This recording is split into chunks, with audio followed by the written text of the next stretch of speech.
Times news channel देखे आप सभी दर्शकों का बहुत बहुत स्वागत है। मैं हूं रमनदीप कौर। इस वक्त की बड़ी खबर आ रही है प्रयागराज से। क्या है पूरा मामला, देखने के लिए बने रहिए हमारे साथ। संगम नगरी प्रयागराज, जहां उमेश पाल हत्याकांड के बाद जहां सीएम योगी आदित्यनाथ ने कहा था मिट्टी मिला देंगे, उसी कड़ी में अब लगातार एक्शन मोड में पुलिस और पीडीए है। ऐसे में सरकार के निर्देश पर लगातार कार्रवाई की जा रही है। तो वहीं अतीक अहमद की पत्नी जिस घर में रहती थी उस पर पहले कार्रवाई की गई, फिर सफदर के घर पर, तो फिर गुलाम के घर पर, और ऐसे में आज पीडीए बक्सी मोड़ा पहुंचा है, जहां 8 बुलडोज़र के साथ पीडीए ने कार्रवाई शुरू करी है। 300 से ज़्यादा बीघे पर ध्वस्तीकरण की कार्रवाई की गई है। ये ज़मीन अतीक अहमद के साड़ू इमरान जेई और उसके भाई जानू के द्वारा यहाँ प्लॉटिंग की जा रही थी, अवैध तरीके से प्लॉटिंग की जा रही थी। और गरीबों को जब यहाँ पर आते थे कब्जा लेने तो उन्हें मारकर भगा दिया जाता था और अतीक के दरबार में बुलाया जाता था। ऐसे में ये बड़ी कार्रवाई है और यहाँ पर निस्त नाबूद करते हुए पूरी प्लॉटिंग पर आज पीडीए का बुलडोज़र चला है और ये बड़ी कार्रवाई पीडीए ने की है। आइए दिखाते हैं हम आपको एक खास रिपोर्ट। बसपा विधायक राजू पाल हत्याकांड के मुख्य गवाह उमेश पाल का जहां शूटआउट में हत्या कर दी गई। हत्या के 26वें दिन प्रयागराज पुलिस को बड़ी कामयाबी मिली। पुलिस ने अतीक के चकिया स्थित कार्यालय से हथियारों का जखीरा, भारी मात्रा में कैश बरामद किया। पकड़े गए 2 आरोपी कैश अहमद और राकेश कुमार की निशानदेही पर 74,62,000 रुपये 10 असलहे पुलिस ने बरामद किए, जिनमें से पिस्टल और 5 देसी तमंचा शामिल है। इसके अलावा एक मैगजीन, 112 कारतूस बरामद किया है। अतीक अहमद के इस कार्यालय पर आज जब टीम पहुंची तो अतीक अहमद कार्यालय में बड़ा रहस्य खुला। अतीक अहमद के इस चकिया स्थित 3 मंजिला दफ्तर में जहां दरबार सजता था, न केवल यहां बैठकर जनता की फरियाद सुनता था बल्कि यहां जो हुक्म भी देता था, अतीक अहमद को ना सुनना बिल्कुल पसंद नहीं था। अपने आदेश की नाफरमानी करने वाले लोगों को सबक सिखाता था। अतीक अहमद के दफ्तर में ऐशो आराम की सभी चीज़ मौजूद रहती थी। पहले मंजिल पर अतीक के कार्यालय में एक कमरे में जहां उसकी बैठक होती थी और हुक्का पार्टी होती थी, तो वहीं ऐसे कई कार्य होते हैं। पड़ताल में पता किया कि अतीक अहमद के दफ्तर में पहले मंजिल पर सैकड़ों फाइल धूल फाक रही हैं। इन्हीं फाइलों में स्क्रैप का कारोबार करने वाले अतीक अहमद के व्यापार न देने की फाइल भी मौजूद हैं। व्यापार कर विभाग ने 2002 में इस फाइल में से थाना दुमका में प्रभावी कार्रवाई के लिए लिखा है। माफिया अतीक अहमद का रेलवे के स्क्रैप के कारोबार का एक छत्र राज था। इसके तहत दूसरा कोई स्क्रैप नहीं खरीद सकता था। अतीक अहमद के दफ्तर में चुनाव संबंधी कई कागजात मिले हैं। इसके अलावा अतीक अहमद और अशरफ के खिलाफ दर्जनों मुकदमे दर्ज हैं और फाइल धूल फाक रही है। ऐसे में कई अतीक के मददगार पत्रकार भी हैं जिनकी जांच की जा रही है। उमेश पाल हत्याकांड से जुड़ी बड़ी खबर, जहां बाहुबली पूर्व विधायक अशरफ को मिली राहत। अशरफ की याचिका पर कोर्ट ने सुनवाई करते हुए राज्य सरकार को दिया आदेश। अशरफ की सुरक्षा के इंतजाम के लिए कोर्ट ने दिए आदेश। कहा कि मानव अधिकार के तहत अशरफ की सुरक्षा का हो इंतजाम। अधिवक्ता अशरफ के दयाशंकर मिश्रा ने इस पूरे मामले पर क्या कुछ कहा है, आइए सुनाते हैं। कल सुनवाई हुई थी जिस पर माननीय न्यायालय ने अर्थात खंडपीठ ने कल निर्णय निर्गत कर दिया था न्यायालय में, मगर चूंकि वो हस्तांकित होकर के टाइप होकर के हस्ताक्षरित नहीं हुआ था, जो आज आया है। यह याचिका थी खालिद अजीम उर्फ अशरफ, भूतपूर्व विधायक, जो भूतपूर्व सांसद अतीक अहमद के छोटे भाई हैं, जो विगत 3 साल से लगभग 3 साल से बरेली जेल में बंद हैं, के नागरिक आज़ादी और प्राणों की रक्षा से संबंधित है।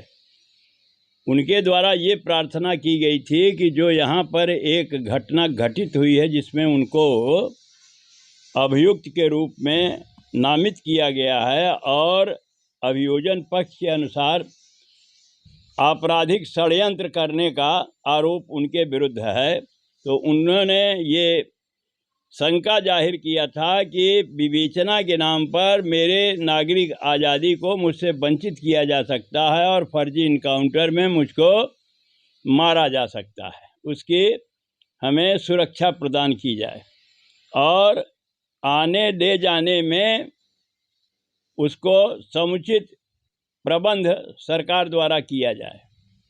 उसको माननीय उच्च न्यायालय ने स्वीकार किया और स्वीकार करने के बाद ये आदेश दिया कि अनुच्छेद 21 के अंतर्गत मानव के अधिकारों की रक्षा करने का दायित्व तो राज्य सरकार का है, इसलिए उनका करना चाहिए। और न्यायालय की मंशा से राज्य सरकार को अवगत कराने के लिए विद्वान अपर शासकीय अभिवक्ता को निर्देशित भी किया है। मामला था माननीय न्यायमूर्ति डॉक्टर के.जे. ठाकर और माननीय न्यायमूर्ति श्री इदरीसी। दयाशंकर मिश्र, वरिष्ठ अभिवक्ता, उच्च न्यायालय इलाहाबाद। उमेश पाल हत्याकांड से जुड़ी बड़ी खबर। कल धूमनगंज पुलिस ने जयंतीपुर इलाके में 5 अभियुक्तों को किया गिरफ्तार। अभियुक्तों की निशानदेही पर अतीक के कार्यालय से अवैध तमंचा, पिस्टल व 74 लाख किए थे बरामद। पकड़े गए सभी 5 आरोपियों को धूमनगंज पुलिस ने सीजेएम कोर्ट में किया पेश। माफिया अतीक के ड्राइवर और मुंशी समेत 5 को भेजा गया जेल। 14 दिन की न्यायिक हिरासत में कोर्ट ने भेजा जेल। भारी सुरक्षा व्यवस्था के बीच 5 को नैनी सेंट्रल जेल में किया गया शिफ्ट। माफिया अतीक के ड्राइवर कैश और मुंशी राकेश लाला समेत 5 को मंगलवार को किया गया था गिरफ्तार। अतीक के करबला स्थित दफ्तर से 74 लाख से ज़्यादा नकदी असलहे पुलिस ने किए थे बरामद। आज कोर्ट में किया गया पेश, जहां कोर्ट ने उन्हें न्यायिक हिरासत में भेजा नैनी जेल। ऐसे में क्या कुछ कहना है इस पूरे मामले पर अधिवक्ता विजय मिश्रा का, आइए सुनाते हैं आपको। मामला अपराध संख्या 114/23 थाना धूमनगंज उमेश पाल हत्याकांड संबंधित था। उसी में कुछ लोगों की गिरफ्तारी की गई थी थाना धूमनगंज पुलिस द्वारा। उनको सीजीएम न्यायालय में पेश किया गया। सीजीएम साहब ने उनको जो है 14 दिन की न्यायिक हिरासत में जेल भेज दिया है। ऐसे पुलिस ने कस्टडी मांगी थी? नहीं, कस्टडी जो है रिमांड स्वीकृत नहीं हुई। जो एफआईआर कॉपी की बात कही जा रही है। हाँ, एफआईआर कॉपी और फर्द जो है उन्होंने अधिवक्ता को जो है दे दी है। जी हाँ। और फर्द के लिए जो डिमांड की गई है देखिए कल शायद मिल जाए फर्द, तो फिर उसको बताया। अभी उसके बारे में कोई जानकारी नहीं मिली। विजय मिश्रा, एडवोकेट, जनपद न्यायालय इलाहाबाद। कांग्रेस नेता अब्दुल सलाम ने जहांपुरा मनोहर दास की वोटर लिस्ट में धांधली का आरोप लगाया है। साथ ही उनका कहना है कि वोटर लिस्ट में बड़े पैमाने पर धांधली की गई है, जिससे चुनाव निष्पक्ष नहीं हो सकता। ऐसे में उन्होंने चुनाव का बहिष्कार करने की भी बात कही है और साथ ही विरोध करने की बात कहते हुए क्या कुछ कहा है कांग्रेस नेता अब्दुल सलाम ने वोटर लिस्ट में धांधली के मामले पर, आइए सुनाते हैं आपको। वार्ड पूरा मनोहर दास क्षेत्र की वोटर लिस्ट में हम लोगों ने बड़े पैमाने पर धांधलीबाजी देखी है और इससे पूर्व में भी इस तरह का मामला प्रकाश में आता रहा है। तो इसी को लेकर के आज हम लोगों ने एसडीएम सदर को लिखित में शिकायत बताई और साथ में ये भी बताया कि सर इससे पहले भी पूर्व में शिकायत की गई, लेकिन क्या कारण है कि इस शिकायत पर कोई कार्रवाई नहीं हो रही है, जिसमें जिला निर्वाचन कार्यालय के कर्मचारियों की संलिप्तता और बीएलओ की संलिप्तता के आधार पर क्षेत्रीय पार्षद के द्वारा लगभग 500 से 800 नाम फर्जी तरीके से दर्ज किए गए हैं वोटर लिस्ट में, जिसमें एक ही नाम 2 बार या 2 से ज़्यादा बार किसी शख्स का, किसी व्यक्ति का एक ही भाग संख्या में और किसी का अलग अलग भाग संख्या में नाम दर्ज किया गया है, जिसकी लगातार हम लोग प्रूफ के साथ साक्ष्य के आधार पर शिकायत भी कर रहे हैं, लेकिन इस पर कोई काम नहीं किया गया, कोई कार्रवाई नहीं हुई, ना ही इस तरह के नाम को वोटर लिस्ट से काटा जा रहा है। तो हम लोग ये मांग करते हैं जिलाधिकारी प्रयागराज महोदय से कि अगर आने वाले दिनों में वोटर लिस्ट पे काम करके इस धांधलीबाजी को नहीं रोका गया तो वार्ड नंबर 91 पूरा मनोहर दास के चुनाव का बहिष्कार करेंगे। और हम लोग चाहते हैं कि निष्पक्ष ढंग से, शांतिपूर्ण ढंग से चुनाव संपन्न कराए जाने के लिए वोटर लिस्ट को सही कराया जाना अत्यंत ही आवश्यक है।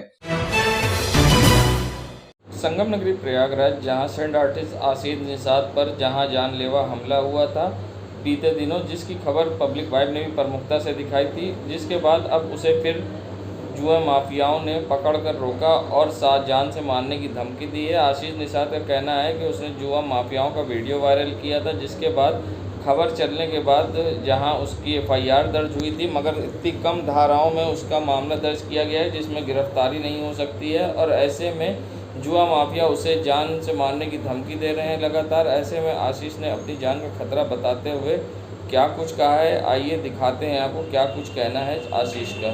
सर मेरे साथ एक घटना हुई थी 28 फरवरी को रात्रि में, जिसमें मेरे ऊपर जानलेवा हमला हुआ था। मोनू निषाद, बच्चा खटीक और उनके भाई लोगों ने मेरे ऊपर जानलेवा हमला किया था, और जिसमें मेरा मतलब जो मेरे विवेचक हैं थाना झूसी में मैंने इसका लिखित संज्ञान दिया था, और उसमें मेरा FIR तक नहीं लिखा जा रहा था। लगभग 8 दिन बाद जब मेरी न्यूज़ में मेरा चलने लगा, न्यूज़ चैनल में वीडियो और फोटोज़ के साथ मेरी चलने लगा न्यूज़ मेरे ऊपर जानलेवा हमला का, तब उनके दबाव में जाके पुलिस वालों ने मेरा FIR लिखा था। FIR भी सर इतनी मामूली धाराएं जिसमें पुलिस गिरफ्तार भी ना कर सके, ऐसी धाराएं उन्होंने लगाया। सर मेरी जान को खतरा है, मुझे पुनः से रास्ते में रोका गया और मेरे ऊपर हमला भी किया गया, जो कि मैंने इस बार भी ऑडियो बनाया है। मैं ऑडियो भी आपको मुहैया कराता हूँ, इसके पहले भी मैंने वीडियो भी दिया था, फिर भी उस पर कार्रवाई नहीं हुई। और सर मेरे ऊपर कभी भी हमला हो सकता है, मेरी जान को बहुत खतरा है। उन्होंने मेरे से डायरेक्ट बोला है कि मैंने लाइसेंसी आवेदन कर दिया है, मेरा राइफल आ जाने दो, मैं तुम्हें दौड़ाकर गोली मारूंगा। और सर मेरी अधिकारियों को मैंने काफ़ी लिखित एप्लीकेशन भी दिया है और सब जगह मैंने एप्लीकेशन भी दिया है, अभी तक मेरा कोई भी संज्ञान नहीं लिया जा रहा है। प्लीज़ सर आपसे रिक्वेस्ट है, मेरी जान को खतरा है, आप मेरी सहायता करें।